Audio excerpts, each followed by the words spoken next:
آج ایک بندہ چوری کرتا ہے، ڈاکے مارتا ہے، ظلم کرتا ہے، جور و تعدی کے بازار کو گرم رکھتا ہے، اپنی طاقت کے بل بوتے پر، اقتدار کے بل بوتے پر، اپنی اثر و رسوخ کے بل بوتے پر، اپنے منصب کے بل بوتے پر وہ کمزور کو دبا لیتا ہے، غریب کی گردن مروڑ دیتا ہے، غریب اس کے سامنے بات نہیں کر سکتا، اور ساری زندگی وہ ڈاکو، وہ چور، وہ بدماش، وہ غنڈا، وہ اشتہاری دندناتا رہتا ہے، اور اس کو نہ کوئی عدالت پکڑتی ہے اور نہ قانون اس کی گرفت کر سکتا ہے، اور نہ بستی میں، محلے میں، گلی میں اس کے سامنے کوئی آواز اٹھا سکتا ہے، اور کمزور ساری زندگی پسا رہتا ہے، اور مرنے کے بعد اس لیے وہ عدالت رکھی گئی ہے۔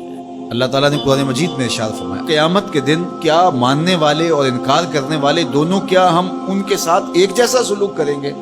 ما لکم کیف تحکمون، یہ تم کہاں سے فیصلہ لائے ہو، یہ بات تم نے کہاں سے گھڑ لی ہے؟ مرور زمانہ کے ساتھ جو مسلسل مشق ہوتی ہے تمہاری اس دنیا کے اندر، اس سے تم سمجھتے ہو کہ ایسا ہوگا، لیکن ایسا ہوگا نہیں۔ وہ ایک الگ نظام ہے، اور اس نظام میں آپ کو ایک ایک چیز اللہ کے حضور لے کے پیش ہونا ہوگا۔ تو کہا واتقوا یوماً، اس دن سے ڈرو، لا تجزی نفس عن نفس شیئا، کوئی جان کسی جان کی جزا نہیں بنے گی، کوئی جان کسی جان کا بدلہ نہیں بنے گی کہ اس جگہ مجھے رکھ لو۔ کوئی بننا بھی نہیں چاہے گا، اگر کوئی بنانا بھی چاہے تو کوئی بننا ہی نہیں چاہے گا۔ یوم یفر المرء من اخیہ وامہ وابیہ،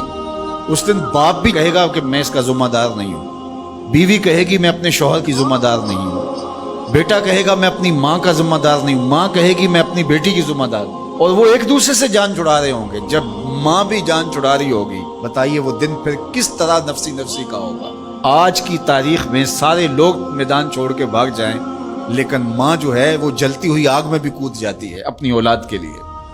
لیکن وہ دن اتنا سخت ہوگا کہ ماں بھی چھوڑ دے گی، ماں بھی کہے گی یہ اس سے پوچھو، میں اس کی ذمہ دار نہیں ہوں۔ اللہ اکبر۔ تو کہا وہ دن آنے والا ہے، آج تم نے دنیا کے اس رویے سے اور اس طرز زندگی سے،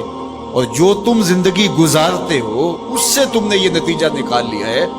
کہ آخرت میں بھی ایسے ہی چلے گا، تو ایسے نہیں ہے۔ اور اگر آپ ناراض نہ ہوں، بعض اوقات خوش آمدی مریدین پیروں کو اس قدر کہتے ہیں کہ آپ تو بخشے ہوئے ہیں، آپ تو کامل ہیں، اور آپ تو پہنچے ہوئے ہیں، اور وہ سن سن کے بچپن سے جب آنکھ کھولتا ہے وہ شہزادہ آغوش مادر سے جب نکل کے وہ خانقاہ کے ماحول میں آتا ہے، تو وہ یہی سنتا ہے کہ یہ کوئی الگ مخلوق ہے، تو آہستہ آہستہ اس کی طبع کے اندر بھی یہ راسخ ہو جاتا ہے کہ مجھے تو کوئی پرسش نہیں ہوگی، میں تو شریعت سے، قانون سے، اخلاقیات سے مبرہ ہوں۔ ہم نے دیکھا ہے کہ پیروں کے بیٹے بالکل نوخیز بچے بوڑھے سفید داڑیوں والوں کی تذلیل کر رہے ہوتے ہیں اور ان کو غلاموں کی طرح سمجھ رہے ہوتے ہیں، ان کا خیال ہے کہ ہم ان کے اوپر جو ہے وہ کوئی حاکم بن کے آئے ہیں۔ یہی سیاستدانوں کا حال ہے، یہی باقی طبقات کا حال ہے۔ تو وہ ماحول ایسا ان کو دیا جاتا ہے، اور وہ پھر آہستہ آہستہ یہ سمجھتے ہیں کہ ہم تو بخشے ہوئے ہیں، اور ایسا ہوتا ہے کہ وہ بیچارے دعا سے بھی محروم ہو جاتے ہیں۔ میں نے دیکھا ہے کہ جب لوگ فوت ہوتے ہیں تو بالخصوص جو اس طرح کا ماحول ہوتا ہے وہاں، تو وہاں پیر صاحب کے لیے مغفرت کی دعا نہیں کی جاتی، ان کے وسیلے سے اپنے لیے دعا کی جاتی ہے۔ تو یار کیسی محرومی ہے کہ جو دعائیں مغفرت کی، غفران کی، باوجود کے پیغمبروں کے دامن پہ کوئی گناہ کا دبا اور داغ نہیں تھا، لیکن اللہ سے وہ استغفار بھی طلب کرتے رہے اور اپنے لیے غفران و رحمت کی دعائیں بھی مانگتے رہے۔ اصحاب پیغمبر، اولاد رسول سب یہ کچھ کرتے رہے، لیکن آج جو ہے وہ مجھے اچھی طرح یاد ہے کہ ایک دفعہ ہم کہیں فاتحہ پڑھنے گئے، بہت پرانی بات بھی نہیں ہے، کوئی 10 سال پرانی بات ہوگی، تو وہ جو صاحب فوت ہوئے تھے تو میں نے غفران و مغفرت کا کوئی لفظ کیا، تو میری طرف بڑی تیکھی نظروں سے لوگ لکھنے لگے کہ یعنی کیا آپ ان کے لیے مغفرت کی دعا کریں گے؟ یعنی یہ تو بخشے ہوئے ہیں، میں اور آپ کسی کے لیے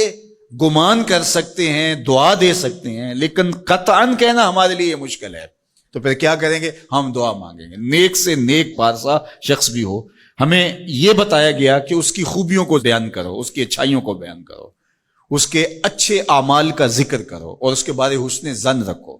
لیکن اس کی مغفرت کے لیے دعا کرو۔